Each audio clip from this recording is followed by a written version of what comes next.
अक़ूलु व बिल्लाहि तौफ़ीक़।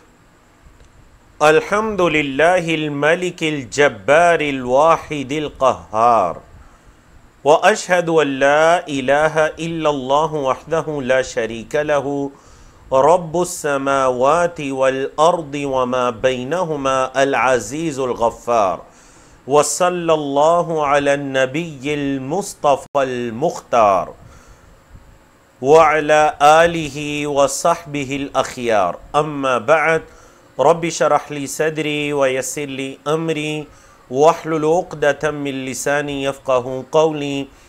अल्लाहुम्मा अन्फ़अना बिमा अल्लमतना व अल्लिमना मा यनफ़अुना व ज़िदना इल्मा। अल्लाह रब्बुल इज़्ज़त की तौफ़ीक़ से नबी करीम सल्लल्लाहु अलैहि वसल्लम की वो अहादीस जो सही बुखारी और सही मुस्लिम के अंदर हैं, वो हज़ारों की तादाद में हैं।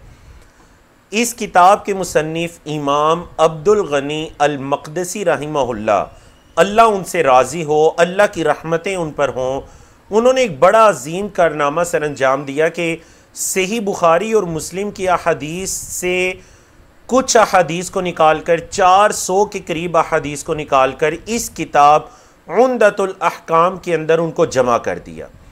और ये सब अहकाम व मसाइल से मुताल्लिक हैं, वो चीज़ें जो मुझे और आपको रोज़ाना की ज़िंदगी में दरपेश आती हैं, रोज़ाना के मसाइल हैं, वज़ू से मुताल्लिक, गुस्ल से मुताल्लिक, तहारत से मुताल्लिक, उनके बारे में आप अलैहिस्सलातु वस्सलाम की अहादीस को इस किताब के अंदर जमा कर दिया गया। तो चलिए हम आज देखते हैं कि हम कहाँ से शुरू करने जा रहे हैं। तो हम शुरू करने जा रहे हैं बाबुस सिवाक, मसवाक का बाब। मसवाक का बाब यानी अभी वो किताबु तहारा ही चल रही है, तहारत की किताब ही चल रही है। वो जो एक चैप्टर चल रहा है, वो चैप्टर असल में तहारत का चैप्टर है। फिर उसके नीचे चैप्टराइजेशन की गई है, मुख्तलिफ अबवाब को, चैप्टर्स को उस वॉल्यूम या उस बुक के अंदर दर्ज किया गया है। तो तहारत की बुक के अंदर जो चैप्टर है वो बाबुस सिवाक, मसवाक का बाब। बड़ी प्यारी हदीस लेकर आए हज़रत अबू हुरैरा रज़ी अल्लाह तआला अन्हु इस हदीस के रावी, अन्ना रसूलुल्लाह सल्लल्लाहु अलैहि वसल्लम क़ाल, ये कि अल्लाह के रसूल सल्लल्लाहु अलैहि वसल्लम ने फरमाया, लौला अन अशुक्क अला उम्मती लअमरतुहुम बिस्सिवाकी इंद कुल्लि सलातिन। अगर ना मैं मुशक्क़त समझता, लौला अगर ना, अन अशुक्का ये कि मैं मुशक्क़त समझता, अला उम्मती अपनी उम्मत पर। मोहम्मद सल्लल्लाहु अलैहि वसल्लम फरमा रहे हैं, अगर मैं अपनी उम्मत पर मुशक्क़त ना समझता ना, लअमरतुहुम तो अलबत्ता मैं उन्हें हुक्म दे देता। किस चीज़ का? बिस्सिवाकी, मसवाक का, इंद कुल्लि सलातिन, हर नमाज के साथ, हर नमाज के साथ मैं उन्हें मसवाक का हुक्म दे देता, अगर मुझे अपनी उम्मत पर मुशक्क़त का डर ना होता। चलिए जी, इस हदीस की शरह सुनिए। इस हदीस से हमें कौन कौन से फ़वाइद पता चलते हैं, कौन कौन से अहकाम व मसाइल हैं। सबसे पहला मसला ये कि मसवाक की अहमियत पता चलती है कि मसवाक कितनी ज़रूरी चीज़ है। मसवाक कितनी ज़रूरी चीज़ है, इंतहाई फजीलत के। अगर आप अलैहिस्सलातु वस्सलाम को अपनी उम्मत पर मुशक्क़त का डर ना होता तो आप सल्लल्लाहु अलैहि वसल्लम इसको वाजिब करार देते।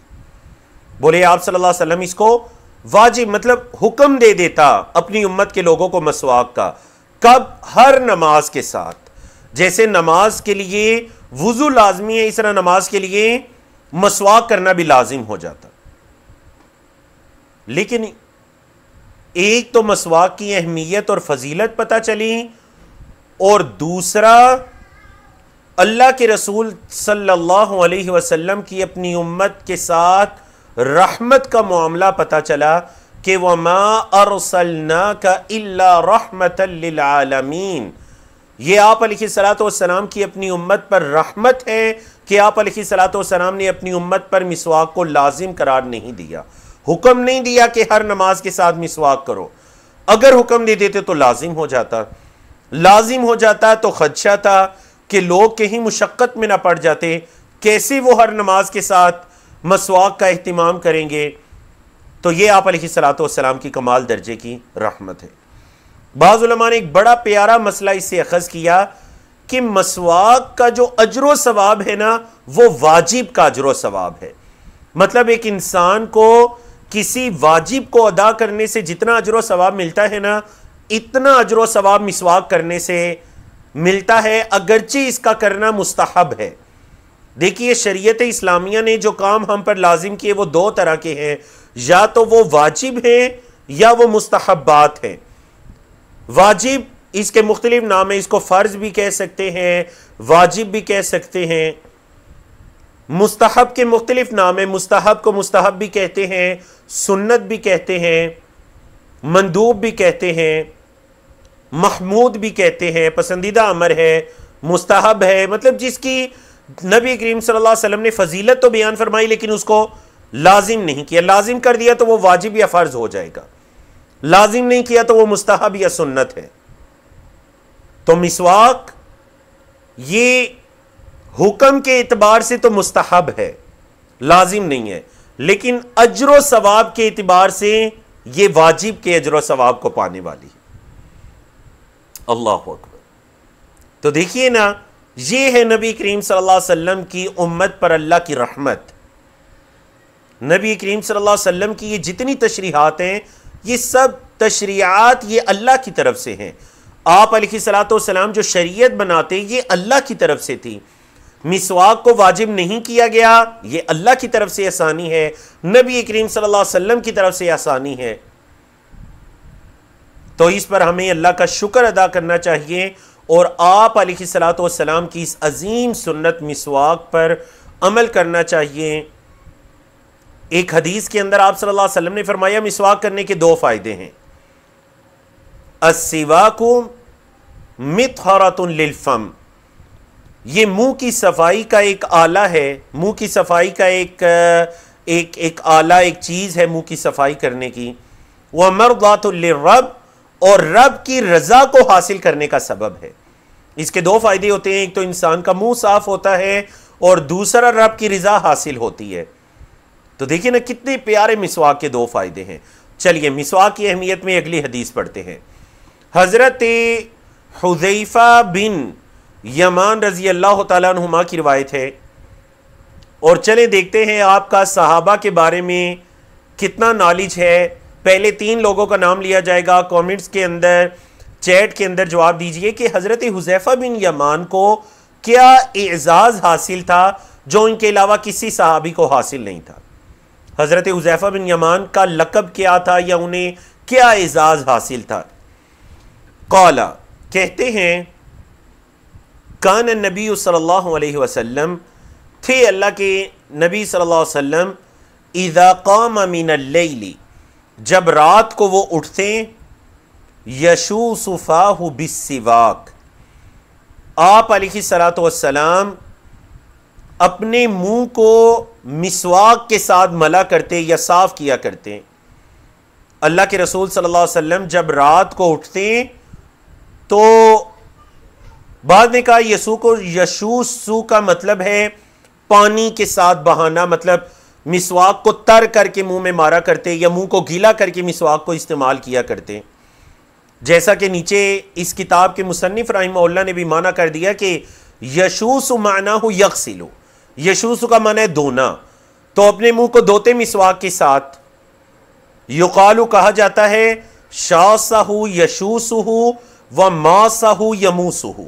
ये अरबी जुबान का ये जो चैप्टर है ना, शासहु यशूसुहु, शासा यशूसु या मासा यमूसु, ये कब इस्तेमाल किया जाता है? इज़ा गसलहु, जब कोई किसी चीज को धोए ना, तो अरबी में कहा जाता है शासा या मासा। तो आप अलैहिस्सलातु वस्सलाम मिसवाक के जरिए अपने मुंह को धोया करते जब कभी रात को उठते। और आपके इल्म है कि अल्लाह के रसूल सल्लल्लाहु अलैहि वसल्लम रात के वक्त में एक से ज्यादा मर्तबा उठा करते अल्लाह की इबादत के लिए। कुछ देर आराम फरमाते, फिर उठते, फिर आराम फरमाते, फिर उठते। और वो हमारा जो एक कोर्स था योम नबवी, नबी करीम सल्लल्लाहु अलैहि वसल्लम अपना दिन रात कैसे गुजारा करते थे, उसके अंदर हमने तफसील से ये बयान किया कि आप अलैहिस्सलातु वस्सलाम की रात की इबादत का क्या मामूल हुआ करता था। आप अलैहिस्सलातु वस्सलाम रात को एक से ज्यादा मरतबा उठते, जब भी उठते आप अलैहिस्सलाम के सरहाने मिसवाक होती, आप मिसवाक किया करते। कितनी अजीम सुन्नत है। चलें जी दुरुस्त जवाब देखते हैं। सबसे पहले दुरुस्त जवाब आया जमील कुरैशी साहिब हैं, आपका जवाब दुरुस्त है। सुहेल अहमद गाजी साहब हैं, आपका जवाब दुरुस्त है। और वकास हैं, आपका जवाब दुरुस्त है। तो माशाल्लाह बड़ी खुशी की बात है कि आज सबकत ले जाने वाले हमारे तीनों भाई हैं।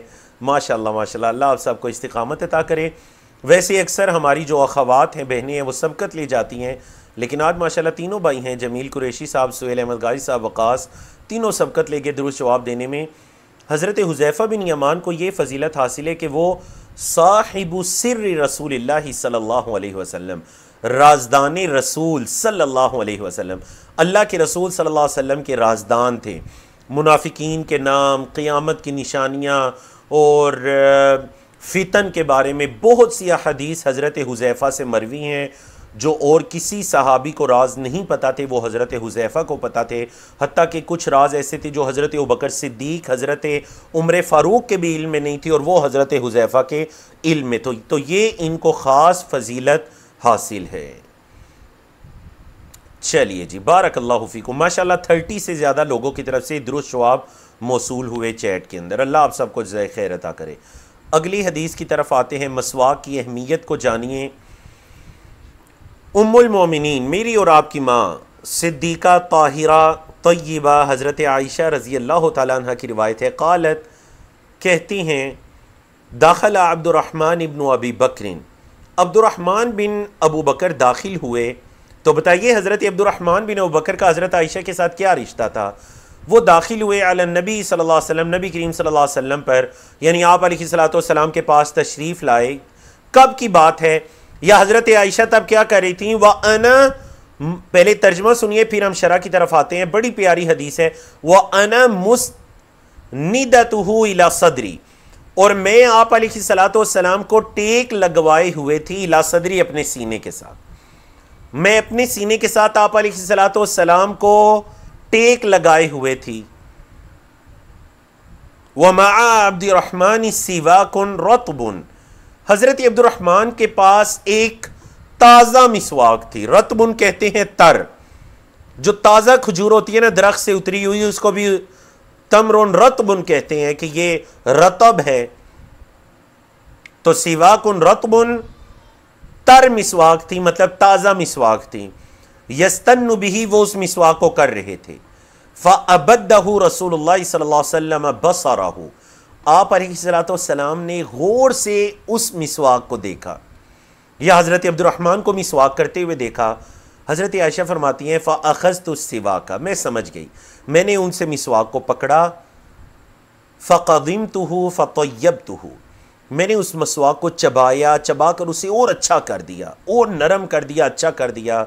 सुम्मा दफ़अतुहु इलन नबी सल्लल्लाहु अलैहि वसल्लम, फिर मैंने वो मिसवाक नबी करीम सल्लल्लाहु अलैहि वसल्लम को थमा दी। फस्तन्ना बिही, आप अलैहिस्सलातु वस्सलाम उस मिसवाक को करने लगे। फ़मा रअयतु रसूलल्लाह सल्लल्लाहु अलैहि वसल्लम इस्तन्ना इस्तिनानन, मैंने कभी आप अलैहिस्सलातु वस्सलाम को मिसवाक करते नहीं देखा। अहसन मिन्हु, इससे अच्छा मिसवाक आप अलैहिस्सलातु वस्सलाम ने कभी नहीं किया। फ़मा अदा अन फ़रग़ रसूलुल्लाह सल्लल्लाहु अलैहि वसल्लम, बस आप अलैहिस्सलातु वस्सलाम मिसवाक करके फ़ारिग ही हुए थे। रफ़अ यदअु औ इस्बाअहु, तो आप अलैहिस्सलातु वस्सलाम ने अपने हाथ को उठाया या अपनी उंगली को उठाया। सुम्मा क़ाला, और फिर फरमाया, फिर रफ़ीक़िल अअला, रफ़ीक़े अअला में, सलासन, 3 मरतबा ये फरमाया। सुम्मा क़दा, फिर आप अलैहिस्सलातु वस्सलाम की वफ़ात का वक्त हो जाता है। वकानत तक़ूलु, और उम्मुल मोमिनीन फरमाती हैं, माता बैन हाकिनती व दाकिनती, हाकिना कहते हैं गोद को, और दाकिना कहते हैं ठोड़ी को।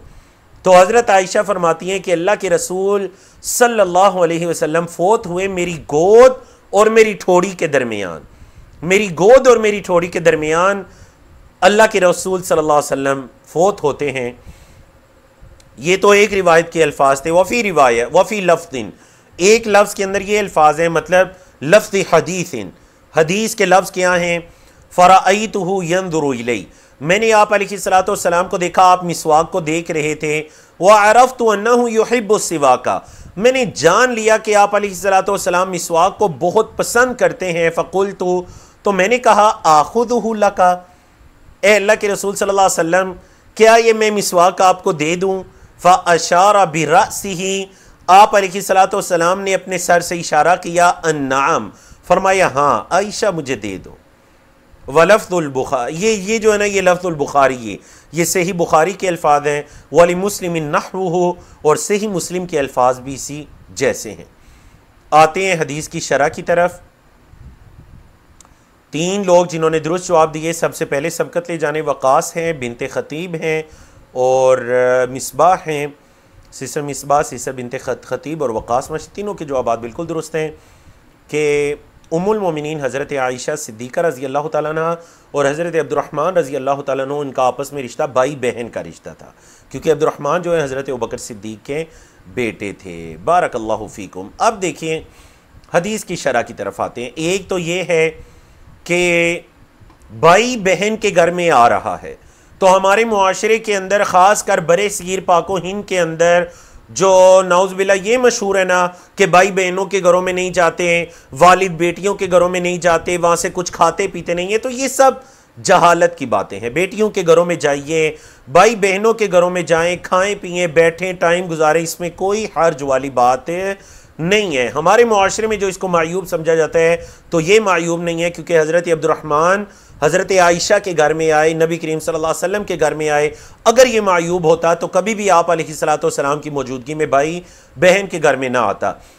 नंबर 2, ज़रा हज़रत आयशा का नबी करीम सल्लल्लाहु अलैहि वसल्लम के साथ प्यार मोहब्बत देखिए, और आप सल्लल्लाहु अलैहि वसल्लम, और ये आप अलैहिस्सलातु वस्सलाम की वफ़ात का वक्त है, और तवील वाक़या आपके इल्म में है कि अल्लाह के रसूल सल्लल्लाहु अलैहि वसल्लम ने अपनी तमाम अज़वाज से ये इजाज़त चाही थी कि अगर आप इजाज़त दें तो मैं आयशा के घर में मुंतकिल होना चाहता हूँ।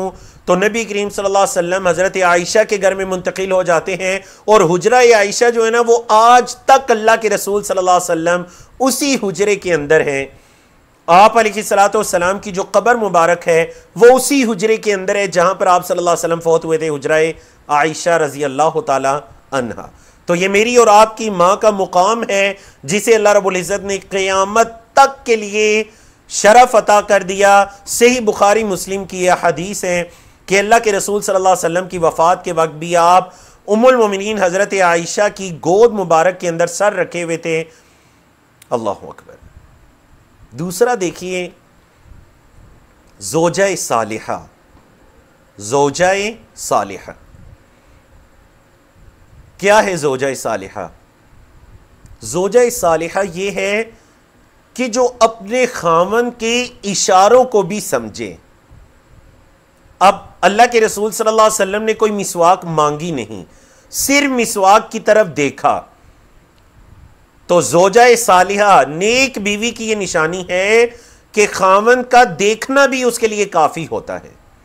ज़रूरी नहीं कि खामन हर बात मुंह से कहे, ज़ुबान से अदा करे, सिर्फ देखना भी काफ़ी होता है। नेक बीवी को यह समझ जाना चाहिए।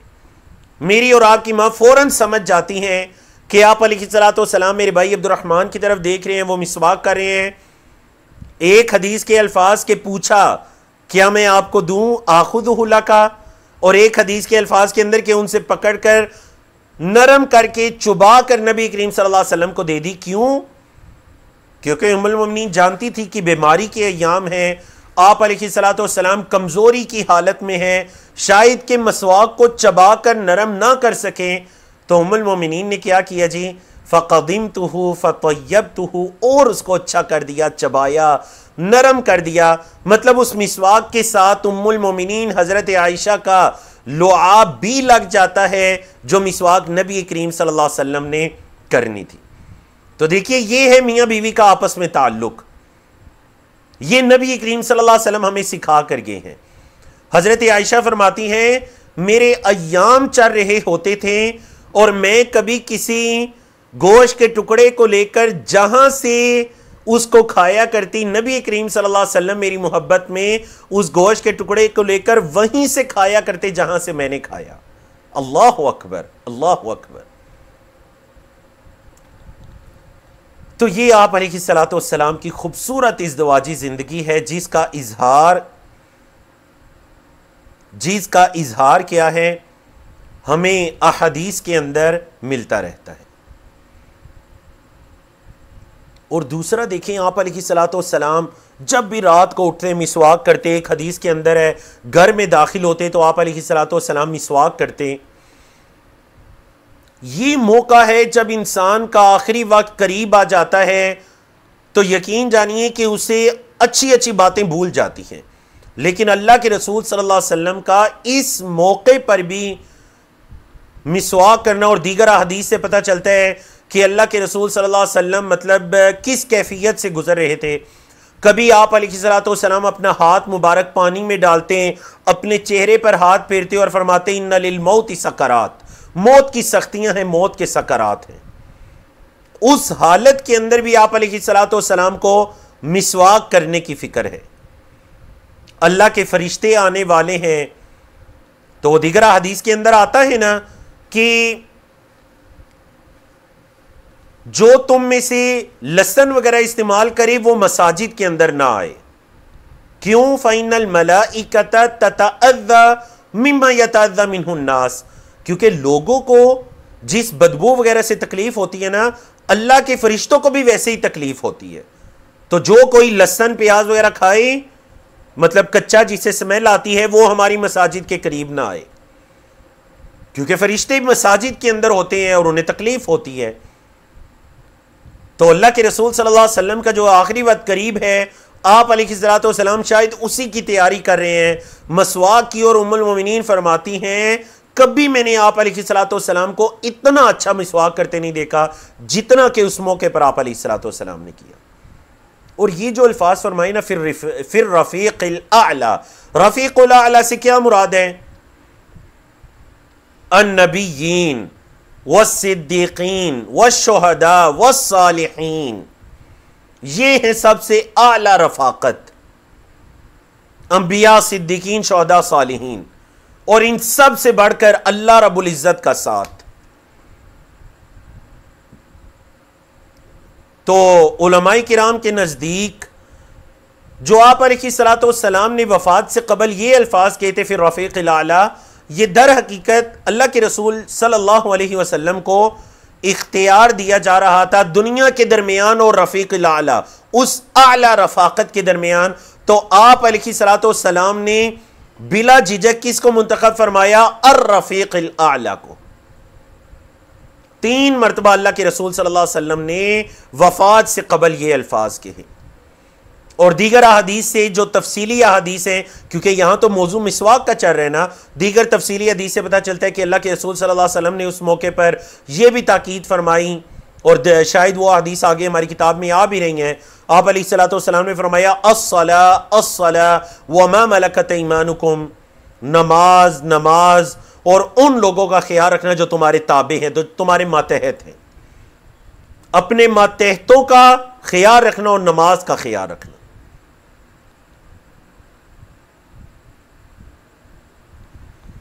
तो इससे हमें मिसवाक की अहमियत पता चलती है। अगली हदीस की तरफ चलते हैं, जो कि गालिबन मिसवाक के बारे में आखिरी हदीस है, चौथी हदीस।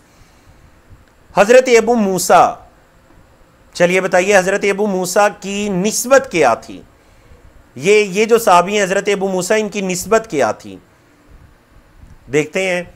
रज़ी अल्लाह तआला अन्हु क़ाला, कहते हैं अतैतु नबी सल्लल्लाहु अलैहि वसल्लम, मैं नबी करीम सल्लल्लाहु अलैहि वसल्लम के पास आया, वहुवा यस्ताकु बिसिवाकिन, आप अलैहिस्सलातु वस्सलाम मिसवाक कर रहे थे। आप अलैहिस्सलातु वस्सलाम मिसवाक कर रहे थे। इस्ताका यस्ताकु, क़ाला कहते हैं व तरफ़ु सिवाकी अला लिसानिही, और जो मिसवाक का एक सिरा था ना, वो आप अलैहिस्सलातु वस्सलाम की जुबान पर था। मिसवाक का सिरा कहां था? आप अलैहिस्सलातु वस्सलाम की जुबान पर। यकूलू, आप अलैहिस्सलातु वस्सलाम फरमा रहे थे ओ ओ ओ ओ वस्सिवाकु फीफी, और मिसवाक आपके मुंह में थी। कअन्नहु यतहव्वउ, ऐसे लग रहा था जैसे आप अलैहिस्सलातु वस्सलाम कै करने लगे हैं। मतलब ये मुबालगा है। मसवाक हम समझते हैं सिर्फ दांतों पर की जाएगी, नहीं, दांतों के अलावा मसूड़ों पर और मुंह के अंदर वाले ऊपर वाले हिस्से पर और जुबान के ऊपर भी मिसवाक की जाएगी। तो अल्लाह के रसूल सल्लल्लाहु अलैहि वसल्लम जुबान के आखिरी हिस्से तक इतने मुबालगा आराई कर रहे थे मिसवाक के अंदर, इतनी एहतिमाम से कर रहे थे कि ऐसे मालूम हो रहा था जैसे आप अलैहिस्सलाम क्या करने वाले और की आवाज़ें आप अलैहिस्सलाम के मुंह मुबारक से सुनाई दे रही थी। तो इससे भी हमें मिसवाक की अहमियत के बारे में पता चलता है। देखते हैं जी दुरुस्त जवाबात। माशाअल्लाह माशाअल्लाह। सबसे पहले दुरुस्त जवाब आया वक़ास है उनकी तरफ से, सिस्टर बिनते ख़तीब है उनकी तरफ से, जमील कुरैशी साहिब है उनकी तरफ से, फिर बहुत से लोग हैं, जावेद उमर हैं, सिस्टर ज़ेबा हैं, हाफिज़ अमजद हैं, बारकल्लाहु फ़ीकुम, और कुल माशाअल्लाह 18 लोगों की तरफ से, सब की तरफ से ही दुरुस्त जवाब आया।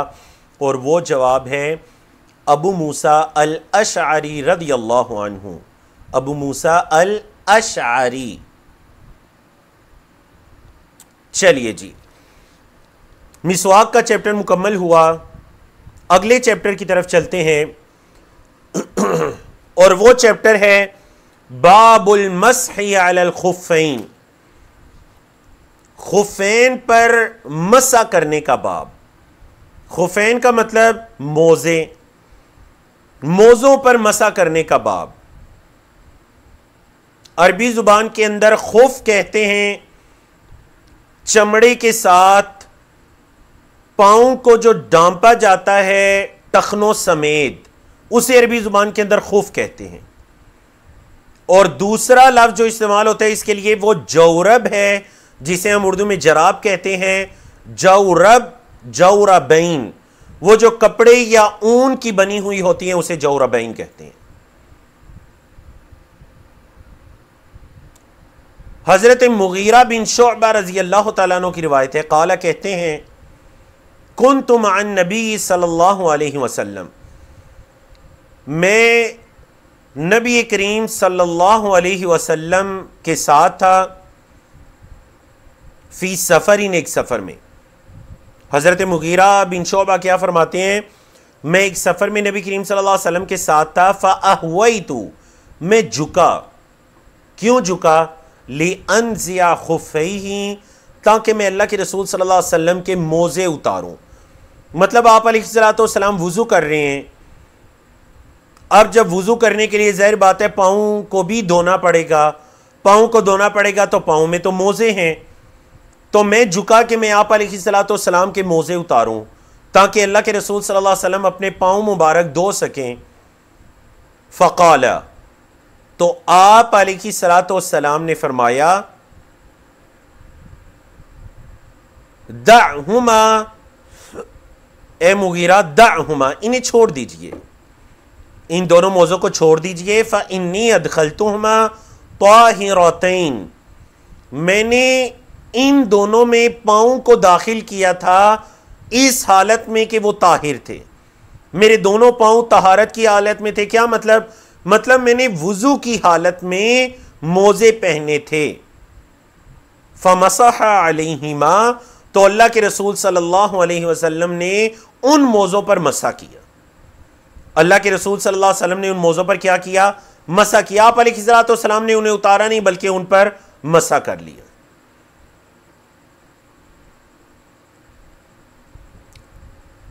और अगली हदीस बिल्कुल इसी तरह की हदीस है, लेकिन वो सहाबी अलग है। वो हजरत हुज़ैफा बिन यमान रज़ी अल्लाह तआला अन्हु हैं। कहते हैं कुन्तु मअन नबी सल्लल्लाहु अलैहि वसल्लम, मैं नबी करीम सल्लल्लाहु अलैहि वसल्लम के साथ था। फ़बाला, आप अलैहिस्सलाम ने क़ज़ाए हाजत की।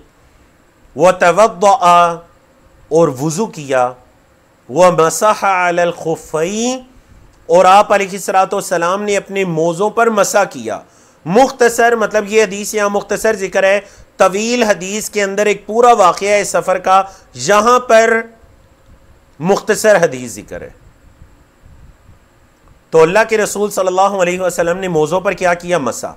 तो याद रखिएगा, मोज़ों पर या जराबों पर मसा करना बिल्कुल जायज़ है,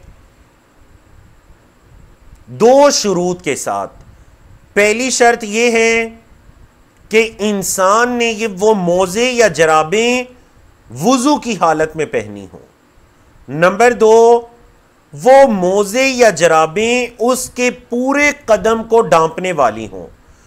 ऐसी जराबें ना हो जिससे टखने नंगे हैं या उंगलियां बाहर निकली हुई हैं या एड़ी पूरी बाहर है। आपको पता है ना, ऐसी जराबें मौजूद हैं, ऐसे मोजे मौजूद हैं जो पांव के सिर्फ निचले हिस्से को ढांपते हैं, टखने सारे बाहर होते हैं। ये मोजे या जराबें किफायत नहीं करेंगी मस्से के लिए। शर्त यह है कि टखनों समेत आपके पांव को ढांप रहे हैं अगर वो मोजे या जराबें, तो उन पर मसा किया जा सकता है। फिर अगर वो जराब है तो इतनी बारीक जराब ना हो जिस तरह जाली की या एक बारीक कपड़े की जराब होती है वैसे ना हो, थोड़ा मोटे कपड़े की जराब हो जिससे कम से कम पांव दिखाई ना दे रहा हो। ऐसी जराब पर या चमड़े के मोजों पर मसा किया जा सकता है, जैसा कि अल्लाह के रसूल सल्लल्लाहु अलैहि वसल्लम और सहाबा किराम के अमल से यह बात साबित है।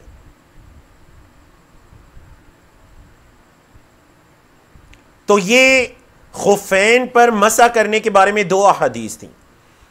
आज हमने मिसवाक के बारे में 4 अहादीस को पढ़ा, मोजों पर या जराबों पर मसा करने के बारे में 2 अहादीस को पढ़ा।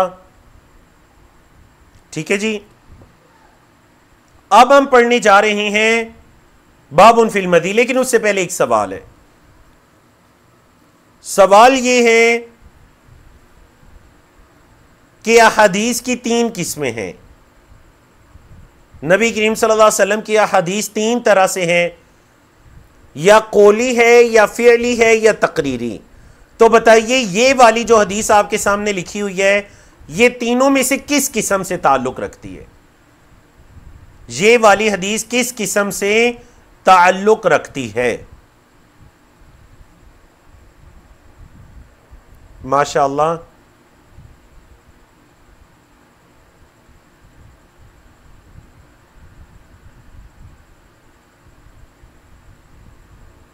माशाअल्लाह, माशाअल्लाह।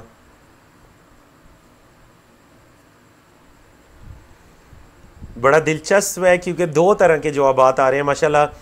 28-29 लोगों की तरफ से जवाब मौसूल हो चुका। आधे लोगों ने लिखा फ़ेली और आधे लोगों ने लिखा तकरीरी। अब ज़रा गौर कीजिए, जो हदीस के तालिब इल्म है उन्हें पता होना चाहिए आप अलैहिस्सलाम की हदीस 3 तरह की है। नंबर 1 कौली, यानी आप अलैहिस्सलाम ने कोई चीज़ बयान फरमाई, कोई चीज़ बयान फरमाई। जैसे सहाबा ने सुना, अल्लाह के रसूल सल्लल्लाहु अलैहि वसल्लम ने फरमाया, हज़रत उमर ने सुना, इन्नमल अमालु बिन्नियात, ये कौली हदीस है। दूसरी है फ़िअली हदीस कि आप अलैहिस्सलाम ने कोई अमल किया और सहाबा किराम उसको देख रहे थे।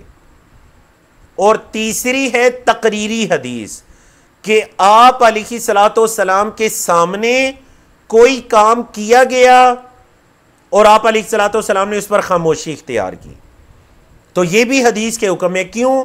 क्योंकि अगर वो काम सही ना होता तो ये मुमकिन नहीं है कि नबी या रसूल किसी गलती को देखकर खामोशी इख्तियार करे। जरूर आप अलैहिस्सलाम इस्लाह फरमा देते।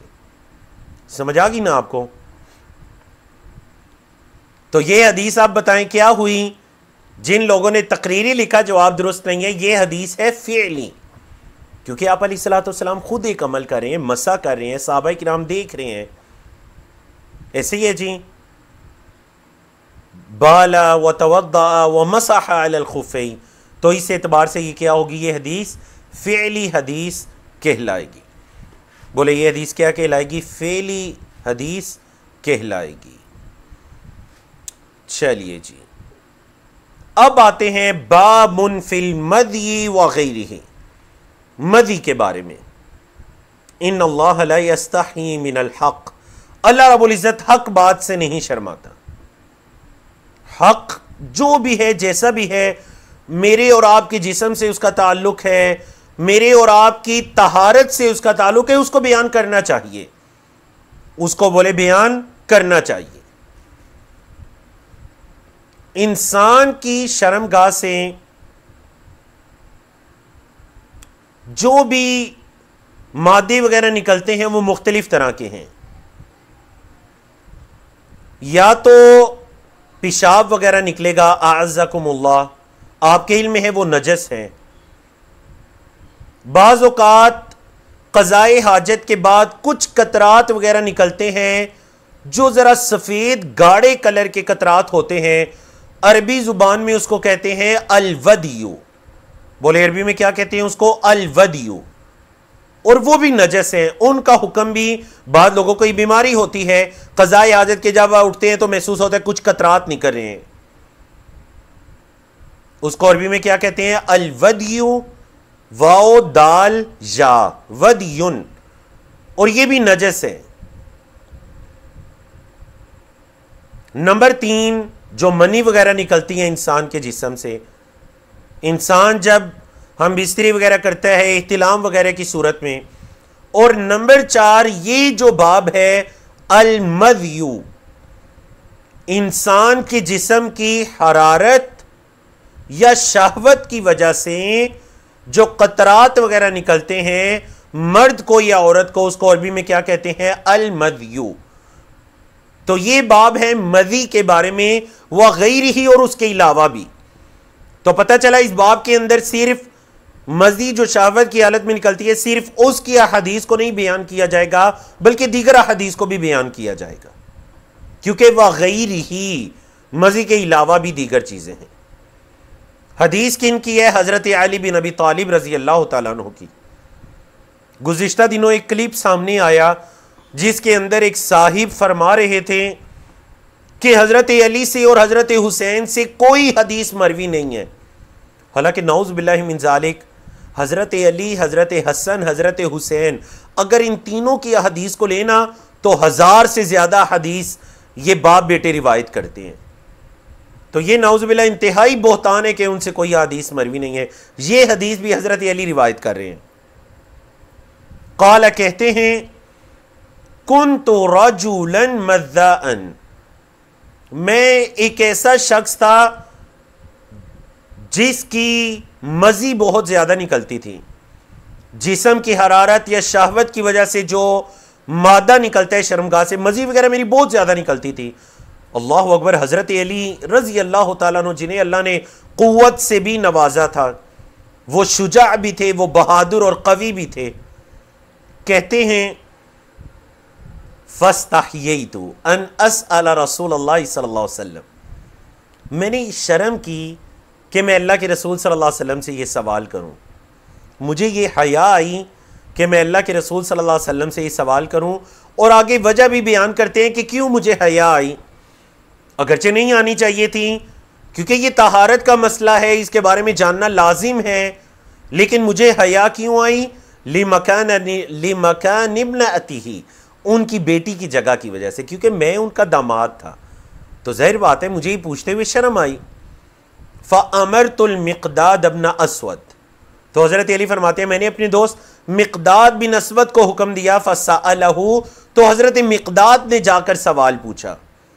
फ़क़ाला, तो आप अलैहिस्सलातु वस्सलाम ने फरमाया यग़सिलु ज़करहु, वो अपनी शर्मगाह को धो लें, व यतवद्दअ, और वुज़ू कर लें।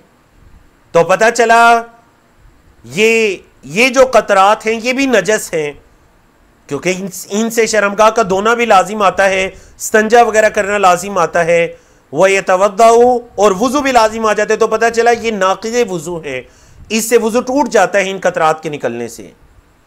वलिल बुखारी, और बुखारी के क्या अल्फाज हैं जी? इग़सिल ज़करका, अपनी शर्मगाह को धो लो, व तवद्दा, और वुज़ू कर लो। वली मुस्लिमीन, और मुस्लिम के अल्फाज ये हैं तवद्दा,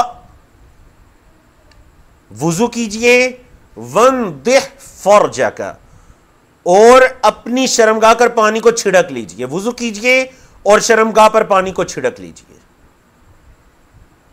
ठीक है जी। तो पता चल गया एक तो ये कि मदी नजस है, क्यों? क्योंकि इससे शर्मगाह का धोना लाजिम आ जाता है। नंबर 2, ये नाक़िज़े वुज़ू है, नाक़िज़े गुस्ल नहीं है, इससे गुस्ल लाजिम नहीं आता, गुस्ल मनी के निकलने से लाजिम आता है। ये नाक़िज़े वुज़ू है, इससे वुज़ू टूट जाता है, स्तंजा करना लाजिम हो जाता है, शर्मगाह को धोना लाजिम हो जाता है।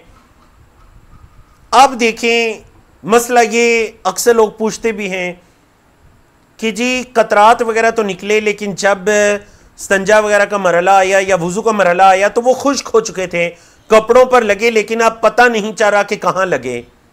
इस सूरत के अंदर क्या करें?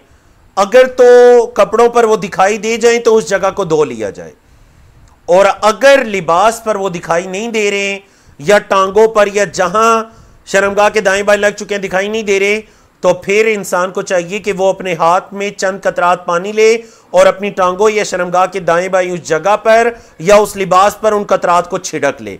इंशाअल्लाह वो उसके लिए तहारत का बाइस हो जाएंगे। ये नहीं कि अपनी पूरे तहबंद को या पूरे अपने लिबास को धोना शुरू कर दे कि शक है यहां भी हो सकते हैं यहां भी हो सकते हैं, पूरे लिबास को धो दे। नहीं, शरीयत ने हमें यह मुकल्लफ नहीं ठहराया। आप पानी के चंद कतरात मार दीजिए, ये काफी हो जाएंगे। समझ आ गई ना आपको? और ये मर्द और खवातीन दोनों के लिए एक ही हुक्म है। अगली हदीस चलते हैं, इसी बारे में है, मतलब मजी के बारे में तो नहीं, लेकिन शर्मगाह से कुछ निकलने के बारे में बड़ी अहम तरीन हदीस। हजरत अब्बाद बिन तमीम की रिवायत, वो रिवायत करते हैं हजरत अब्दुल्ला बिन जैद बिन आसिम अल माजिनी रज़ी अल्लाह तआला अन्हु से। काला, हजरत अब्दुल्ला बिन जैद कहते हैं, शुकिया इलन नबी सल्लल्लाहु अलैहि वसल्लम अर्रजुलु, उस आदमी की शिकायत नबी करीम सल्लल्लाहु अलैहि वसल्लम से की गई, युखय्यलु इलैहि, जिसको ये ख्याल डाला जाता है कि अन्नहु यजीदु शैअ फी सलाह, कि नमाज के अंदर वो कोई चीज महसूस कर रहे हैं। मतलब ये कि उसे ये ख्याल डाल दिया जाता है कि उसकी शर्मगाह से कोई कतरात वगैरह निकले, या ये ख्याल डाल दिया जाता है कि कोई हवा वगैरह खारिज हुई। क़ाला, तो आप अलैहिस्सलाम ने फरमाया, ला यंसरिफ, हरगिज ना वो फिरे, हत्ता यस्मा सौतन औ यजिद रिहन, जब तक कि वो आवाज को ना सुन ले या हवा को ना पा ले। क्या मतलब? ये दोनों बातों से मतलब ये है यकीन। जब तक कि उस शख्स को यकीन हासिल ना हो जाए, उसे चाहिए वो नमाज को ना छोड़े।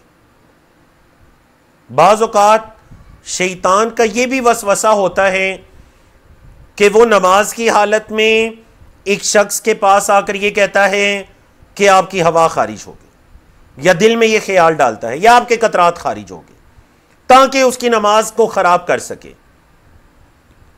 तो नबी करीम सल्लल्लाहु अलैहि वसल्लम ने एक बेहतरीन कायदे की बात बता दी कि उस वक्त तक नमाज को ना छोड़े जब तक कि उसे यकीन ना हो जाए। बोले जब तक कि उसे यह यकीन ना हो जाए कि उसका वजू टूटा है, वो नमाज को ना छोड़े।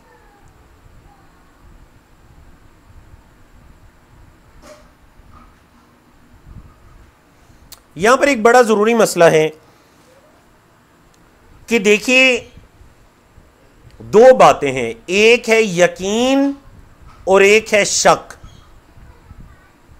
अक्सर लोग ये पूछते भी हैं, नमाज के अंदर ये शक हो गया कितनी रकात पढ़ी, वुजू कर लिया बाद में ये शक हो गया वुजू किया या नहीं, या वुजू है या नहीं।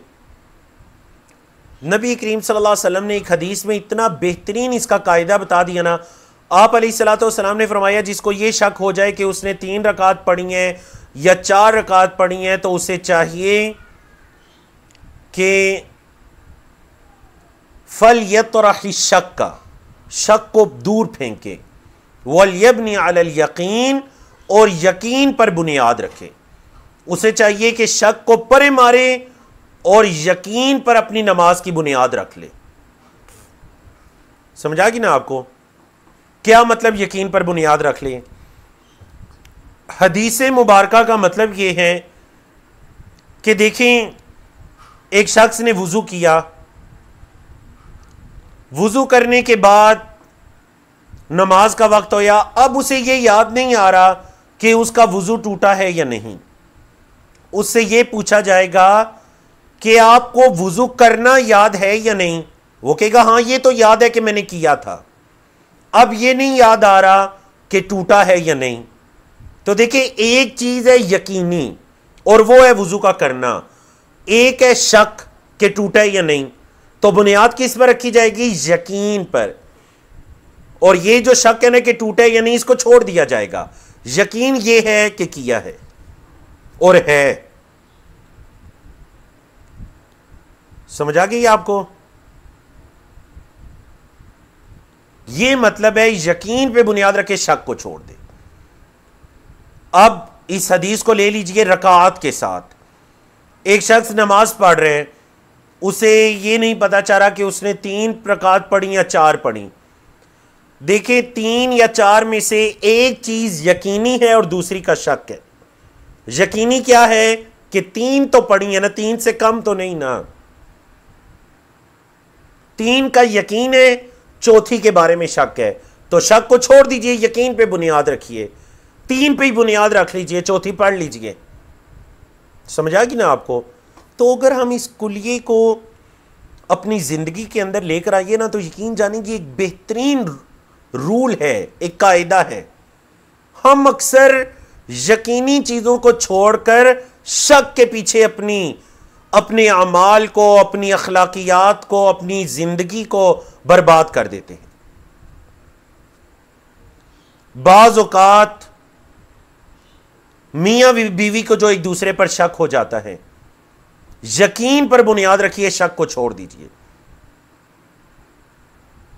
दीगर मतलब ये हदीस बहुत से मामलात के साथ अटैच हो सकती है।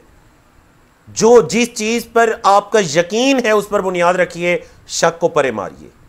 शक आपके दिमाग से भी आपको फारिग कर देगा। आप हर वक्त उसी के बारे में सोचते रहेंगे। नमाज है तो नमाज ज़ाया हो जाएगी, तहारत है तो या वुजू करने के बाद दोबारा वुजू करते रहेंगे, या नमाज के अंदर ये ख्याल आते रहेंगे कि पता नहीं वुजू है या नहीं है। यकीन पे बुनियाद रखे शक को छोड़ दीजिए। समझ आ कीजिए। अब अगली हदीस लेते हैं। ये रिवायत है हजरत उम्मे कैस बिनते महसिन अल असदिया रजी अल्लाह तआला अन्हा की, अन्नहा अतत बिब्न लहा सगीरिन, कि वो अपने एक छोटे से बच्चे को लाई, लम यकुल तामा, जो भी खाना भी नहीं खाता था, इला रसूलिल्लाह सल्लल्लाहु अलैहि वसल्लम, अल्लाह के रसूल सल्लल्लाहु अलैहि वसल्लम के पास। फ़अजलसहु, आप अलैहिस्सलातु वस्सलाम ने उसको बिठाया, रसूलुल्लाह सल्लल्लाहु अलैहि वसल्लम फ़ी हजरिही, अपनी गोद में। अल्लाह के रसूल सल्लल्लाहु अलैहि वसल्लम ने उस बच्चे को अपनी गोद में बिठाया। फ़बाल अला थौबिही, तो उस बच्चे ने नबी करीम सल्लल्लाहु अलैहि वसल्लम का जो लिबास था, कपड़े था, उस पर उसने पेशाब कर दिया। फ़दआ बिमाइन, नबी करीम सल्लल्लाहु अलैहि वसल्लम ने पानी मंगवाया। फ़नदहहु वलम यग़सिलहु, आप अलैहिस्सलातु वस्सलाम ने उस पर पानी को छिड़क दिया और उसको धोया नहीं। चलें अब हदीस की शरह की तरफ आते हैं। सबसे पहली बात यह कि सहाबाए किराम अपने बच्चों को नबी करीम सल्लल्लाहु अलैहि वसल्लम के पास लाया करते बरकत के लिए। आप अलैहिस्सलातु वस्सलाम बच्चों को उठाएंगे, प्यार करेंगे, गोद में बिठाएंगे, ये सब बरकत हासिल करने वाले उमूर हैं। दूसरा देखें, ये उस छोटे बच्चे की बात हो रही है जो भी खाना पीना भी नहीं कर रहा, उसका इन्हिसार सिर्फ और सिर्फ मां के दूध पर है। ये ऐसे बच्चे की बात है। अगर बच्चे ने खाना पीना शुरू कर दिया तो फिर अगर वो क़ज़ाए हाजत कर देगा तो वो नजस होगी, फिर उसका पेशाब वगैरह नजस है, उसके लिए कपड़ों को धोना लाजिम हो जाएगा, सिर्फ पानी छिड़कने से गुजारा नहीं होगा। नंबर 3, आप अलैहिस्सलातु वस्सलाम की बच्चों के साथ मोहब्बत देखिए कि आप अलैहिस्सलातु वस्सलाम ने उस बच्चे को अपनी गोद में बिठा लिया। बोले, उस बच्चे को अपनी गोद में बिठा लिया और उस बच्चे ने अल्लाह के रसूल सल्लल्लाहु अलैहि वसल्लम पर पेशाब कर दिया, जिसे आप छोटा पेशाब कहते हैं, पखाना वगैरह नहीं, क्योंकि पखाना चाहे छोटे बच्चे का है बड़े का है, वो नजस के हुक्म में ही आएगा। तो आप अलैहिस्सलातु वस्सलाम ने पानी मंगाया और इस पर छिड़क दिया। और याद रखिएगा, ये इबन के साथ है, बच्चे के साथ, बच्ची के साथ नहीं है। अगर बच्ची पेशाब वगैरह कर देगी तो उससे लिबास का धोना लाजिम आ जाएगा, जैसा कि हदीस से पता चलता है। आप अलैहिस्सलातु वस्सलाम ने सही हदीस के अंदर इरशाद फरमाया कि युरश्शु मिन बौलिल गुलामी व युग़सलु मिन बौलिल जारिया, बच्ची के पेशाब से उसको धोया जाएगा लिबास को, और बच्चे के पेशाब से सिर्फ छींटे मारी जाएंगी, रश। अब उलमाए किराम ने इसकी मुख्तलिफ हिकमतें बयान की, वल्लाहु आलम। बाज़ ने कहा चूंकि बच्ची का पेशाब फैल जाता है, बाज़ ने दीगर हरारत के एतबार से अक़साम को यानी इस हुक्म की तावीलात या हिकमतें बयान करने की कोशिश की। वल्लाहु आलम, जो सही बात है वो ये है कि आप अलैहिस्सलाम ने हमें ये तालीमात दी, हम इसको इसी तरह मानते हैं। बोले हम इसको इसी तरह, हमने सुना और हमने इसकी तस्दीक की और हम इस पर ईमान लाए, और हमारा अमल भी इसी के मुताबिक होना चाहिए। अगली हदीस भी इसी से मुताल्लिक है। उम्मुल मोमिनीन हजरत आयशा की रिवायत है, क़ालत कहती हैं, उतिया रसूलुल्लाह सल्लल्लाहु अलैहि वसल्लम बिसबिय्यिन, आप अलैहिस्सलाम के पास एक छोटा बच्चा लाया गया। फ़बाल अला थौबिही, उस बच्चे ने आप अलैहिस्सलाम के लिबास पर, कपड़ों पर पेशाब वगैरह कर दिया। फ़दआ बिमाइन, आप अलैहिस्सलाम ने पानी मंगवाया। फ़अतबअहु इय्या, उसके पेशाब के बाद आप सल्लल्लाहु अलैहि वसल्लम ने पानी को बहा दिया। वली मुस्लिमिन, और मुस्लिम की क्या अल्फाज हैं, फ़अतबअहु बौलहु वलम यग़सिलहु, तो उसके पेशाब के बाद पानी छिड़क दिया और लिबास को धोया ना। अतबाहु याऊ का मतलब पता चल गया मुस्लिम की रिवायत से कि पेशाब के बाद पानी को पीछे लगाया, क्या मतलब पानी को छिड़क दिया और उस लिबास को धोया नहीं। समझ आ गई ना आपको? तो ये बिल्कुल एक ही जैसी हदीस है। इस बाब की 2 हदीस बाकी हैं, गालिबन आज हमें वक्त इतनी इजाजत ही देगा कि हम इन 2 हदीस को ही मुकम्मल करें। हजरत अनस बिन मालिक रजी अल्लाह तआला अन्हु की रिवायत है, काला कहते हैं, जा अराबियुन, एक देहाती आया, फबाल फी ताइफतिल मस्जिदी, और आकर उसने मस्जिद के सहन में पेशाब कर दिया, क़ज़ाए हाजत कर दी। फज़जरहुन नास, लोग उस पर लपके। ज़जरा कहते हैं डांटते हुए किसी की तरफ लपकना, जब लोग उसकी तरफ मुतवज्जे हुए डांटने के लिए लपके। फ़नहाहुमुन नबी सल्लल्लाहु अलैहि वसल्लम, नबी करीम सल्लल्लाहु अलैहि वसल्लम ने उन्हें मना फरमा दिया। नबी करीम सल्लल्लाहु अलैहि वसल्लम ने लोगों को मना कर दिया। फलम्मा क़ज़ा बौलहु, जब उसने अपनी हाजत को पूरा कर लिया, अमर नबी सल्लल्लाहु अलैहि वसल्लम, नबी करीम सल्लल्लाहु अलैहि वसल्लम ने हुक्म दिया, बिज़नूबि मिन माइन, पानी के एक डोल का।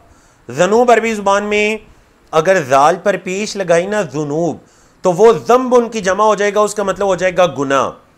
यहां ज़ाल पर ज़बर है ज़नूब, इसका मतलब है डोल, पानी का बर्तन। तो आप सल्लल्लाहु अलैहि वसल्लम ने पानी का बर्तन लाने का हुक्म दिया। फ़उहरीक़ अलैहि, तो उसके उस पेशाब पर पानी को बहा दिया गया। चलिए जी, अब देखते हैं हदीस से कौन कौन से फायदे हासिल होते हैं। नंबर 1 कि अगर अल्लाह के रसूल सल्लल्लाहु अलैहि वसल्लम से कोई मिलने वगैरह आया करता, तो आप अलैहिस्सलाम उसको मस्जिद के अंदर ही बुला लिया करते थे। वफद आते, मेहमान आते, कोई इस्लाम कबूल करने आता, दीगर लोग अगर आते, तो वो आप अलैहिस्सलाम से मस्जिद के अंदर ही मिला करते थे। तो मस्जिद की कितनी अहमियत है। अब दूसरा, इस हदीस से यह पता चलता है कि अल्लाह के रसूल सल्लल्लाहु अलैहि वसल्लम की कमाल दर्जे की रहमत और हिकमत, और आप अलैहिस्सलाम की बर्दाश्त, तहम्मुल मिजाजी। आप अलैहिस्सलाम ने अब जब उसने ये काम शुरू कर दिया, तो आप अलैहिस्सलाम ने उसे रोका नहीं, या लोगों को उसे डांट डपट करने से या उसकी तरफ लपकने से फौरन रोक दिया। लोगों को यह इजाजत नहीं दी कि उसको मना करें। तो उलमाए किराम ने यहां से एक बड़ा प्यारा कायदा निकाला, बड़ा प्यारा कायदा, और वो कायदा ये है कि अगर 2 बुराइयां हैं उन बुराइयों में से उसका मतलब उन दो बुराइयां लाजमी तौर पर या ये है या ये है, तो उनमें से उसका इंतखाब कीजिए जो कम नुकसान वाली हो। समझ आइए आपको यह कायदा, ये हमने कहां से निकाला? देखें, अब अगर उस देहाती को उस हालत के अंदर उठाया जाता या मना किया जाता तो उसे कोई बीमारी भी लग सकती थी। नंबर 2, उसकी ये निजासत पूरी मस्जिद के अंदर भी फैल सकती थी, जहां से वो गुजरता या जाता। तो आप अलैहिस्सलाम ने किस चीज का, अगरचे मस्जिद के अंदर बिल्कुल जायज नहीं है क़ज़ाए हाजत, लेकिन अल्लाह के रसूल सल्लल्लाहु अलैहि वसल्लम ने इसको मुंतखब कर लिया कि छोड़ दीजिए इसको, लोगों को मना कर दिया मत रोको इसे, क्योंकि यह खदशा था कि अब अगर रोका गया तो उसके अंदर ज्यादा नुकसान है बनिस्बत इसके कि इसको क़ज़ाए हाजत करने दी जाए। समझ आई ना आपको इस मसले की? बताएं, लिखकर बताइए, आपको ये कायदे की समझ आ गई? यानी कितना अहम तरीन कायदा हमें इस हदीस से पता चल जाता है। और आप अलैहिस्सलाम की कमाल दर्जे की हिकमत, तहम्मुल, बर्दाश्त, रहमत लिल आलमीन, ये सारी चीज़ें भी हमें इस हदीस से पता चल जाती हैं। और इस हदीस से क्या पता चलता है?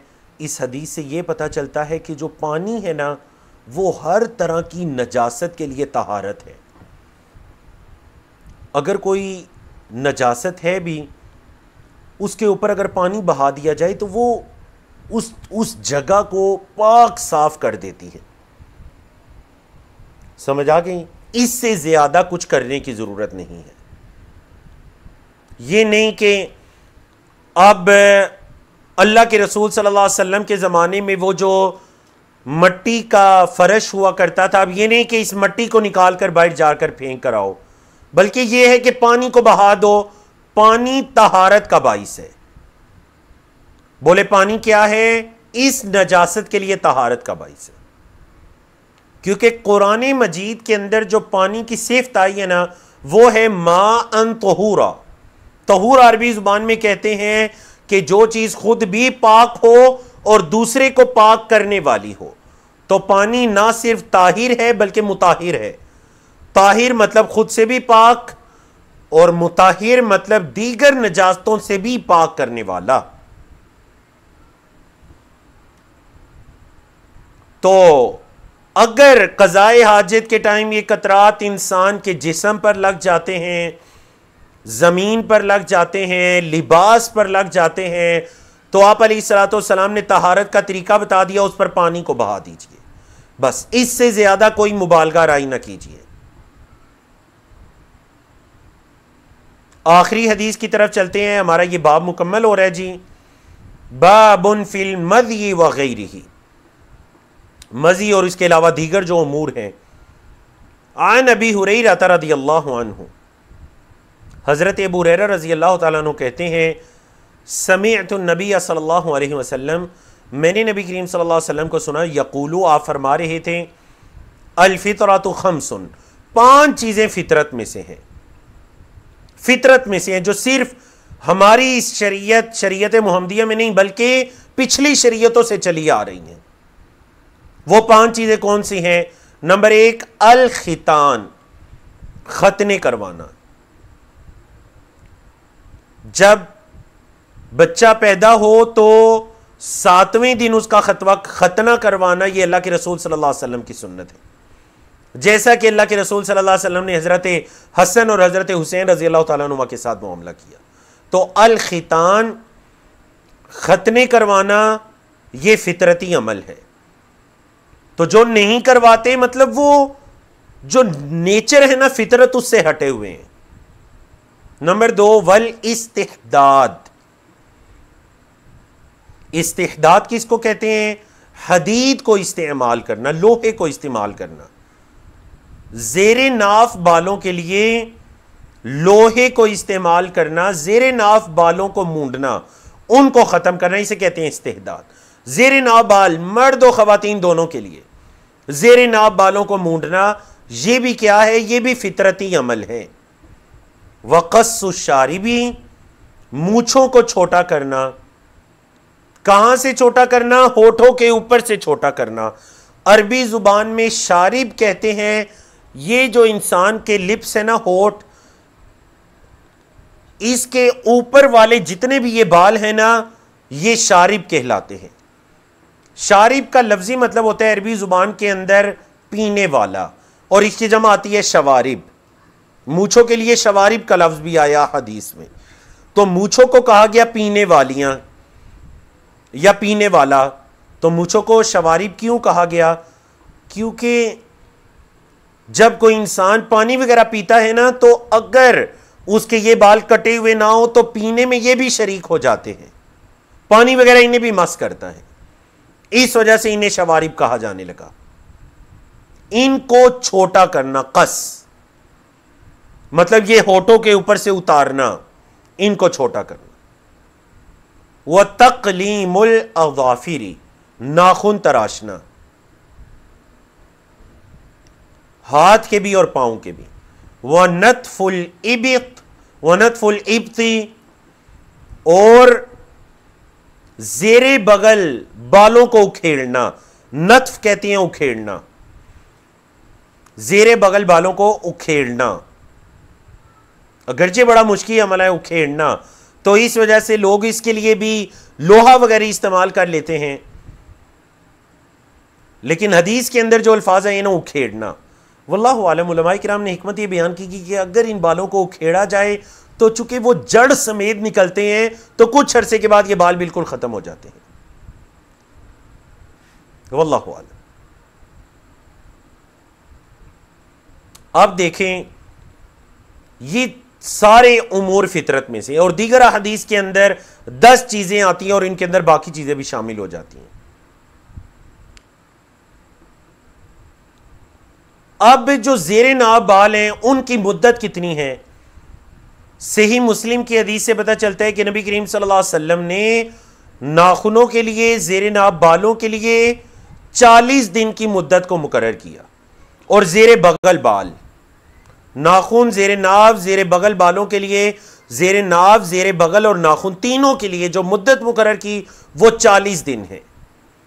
40 दिन से ज्यादा इनको ना छोड़ा जाए वरना इंसान गुनाहगार होता है। 40 दिन के अंदर अंदर काट लिए जाए। और अगर कोई इंसान ये समझता है कि मतलब उसे हर हफ्ते जरूरत पेश आती है तो हर हफ्ते काटे, 2 हफ्तों बाद जरूरत पेश आती है तो 2 हफ्तों बाद काटे, मैक्सिमम जो लिमिट मुकर्रर कर दी वो 40 दिन से ऊपर लेकर ना जाए। अगर यही तो फिर ये गुनाहगार होगा। हमारे यहां दाढ़ी को काटना इसको सही समझा जाता है, और मूंछों को बढ़ाना। हालांकि आप अलैहिस्सलाम की सुन्नत क्या थी? दाढ़ी को बढ़ाना और मूंछों को छोटा करना। तो आप अलैहिस्सलाम की सुन्नत पर आइए, फितरत पर आइए। जब इंसान फितरत से हटता है ना, तो फिर वो कभी अपने आप को गुनाहों में जाने से नहीं रोक सकता। दाढ़ी का रखना, अक्सर लोग कहते हैं जी ये सुन्नत है। दाढ़ी का रखना सुन्नत नहीं, दाढ़ी का रखना वाजिब है, क्योंकि जो अल्लाह के रसूल सल्लल्लाहु अलैहि वसल्लम की अहदीस के अंदर अल्फाज आए हैं ना, दाढ़ी को छोड़ दो, दाढ़ी को मुआफ कर दो, दाढ़ी को लंबा करो, लटकाओ, ये सारे अमर के अल्फाज हैं। अमर वजूब पर दलालत करता है। तो दाढ़ी का रखना वाजिब है, लाजिम है। अगर कोई अपनी दाढ़ी सिरे से बिल्कुल मुंडवा देता है तो ये कबीरा गुनाह के जुमरे में आएगा, याद रखिएगा। अक्सर लोग कहते हैं कि चलिए जी सगीरा गुनाह है, सुन्नत है, रख लेंगे। ये सुन्नत नहीं, ये फ़र्ज़ है, ये लाजिम है। सुन्नत इस एतबार से है कि आप सल्लल्लाहु अलैहि वसल्लम का अमल है, आपका हर अमल सुन्नत है, चाहे वो वाजिब है या मुस्तहब है। तो मूंछों को छोटा कीजिए, ये फितरत है। दाढ़ी को बढ़ाइए। और बाज खवातीन फैशन करते हुए अपने नाखूनों को कई कई दिन तक छोड़े रखते हैं, या बाद मर्द हजरात अपनी हाथों की उंगलियों में से किसी एक उंगली के नाखून को छोड़े रखते हैं, महीनों तक छोड़े रखते हैं। याद रखिएगा, ये कबीरा गुनाह के जुमरे में आएगा अगर इंसान इस फितरत से हटेगा। नाखूनों को छोटा कीजिए, इनके अंदर मैल कुचैल है, मेडिकल एतबार से भी कोई ये अच्छी चीज़ नहीं, और फितरत और शरीयत के एतबार से भी ये कोई महमूद काबिल तारीफ अमर नहीं है।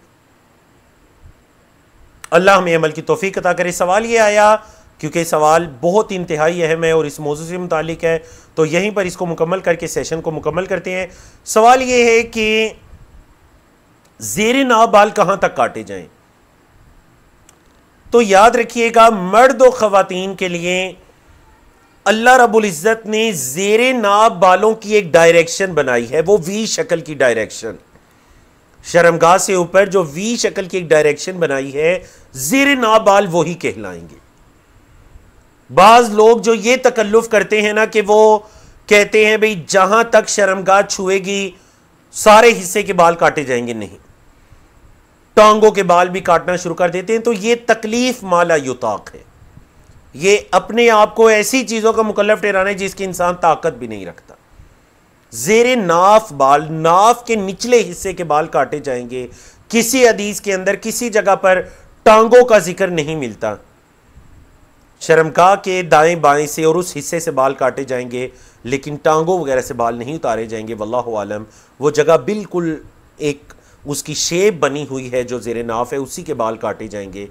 तो अल्हम्दुलिल्लाह अल्लाह की तौफीक से हमने आज अहम तरीन 2 चैप्टर्स को मुकम्मल किया, एक मिसवाक के बारे में और बल्कि 3 चैप्टर्स को, और दूसरा मोज़ों पर या जराबों पर मसा करने के बारे में, और तीसरा मज़ी के बारे में, और मज़ी के अलावा दीगर जो शर्मगाह से जो चीज़ें निकलती हैं उनके बारे में। तो इंशाअल्लाह जो हमारे आने वाला सेशन होगा, ज़रा देखिए उसका क्या मौजू होगा जी। आने वाला सेशन होगा बाबुल जनाबा, जनाबत के बारे में। क्या मतलब जनाबत? मतलब वो हालत जिससे इंसान पर गुस्ल लाजिम हो जाता है। ये अहम तरीन मसाइल हैं क्योंकि इनका ताल्लुक़ तहारत के साथ है। आपकी नमाज उस वक्त तक कबूल नहीं जब तक तहारत का एहतिमाम नहीं, आपका रोज़ा कबूल नहीं, आपकी दीगर इबादात कबूल नहीं जब तक तहारत का एहतिमाम नहीं। तो इंशाअल्लाह आने वाला सेशन हम जनाबत के बारे में पढ़ेंगे। अल्लाह रब्बुल इज़्ज़त हमें जो कुछ कहा सुना इस पर अमल करने की तौफ़ीक़ अता करे। अक़ूलु क़ौली हाज़ा अस्तग़फ़िरुल्लाह ली व लकुम व लिसाइरिल मुस्लिमीन मिन कुल्लि ज़ंबिन व सल्लल्लाहु तआला अला नबीना मुहम्मदिन व अला आलिहि व सहबिहि अजमईन।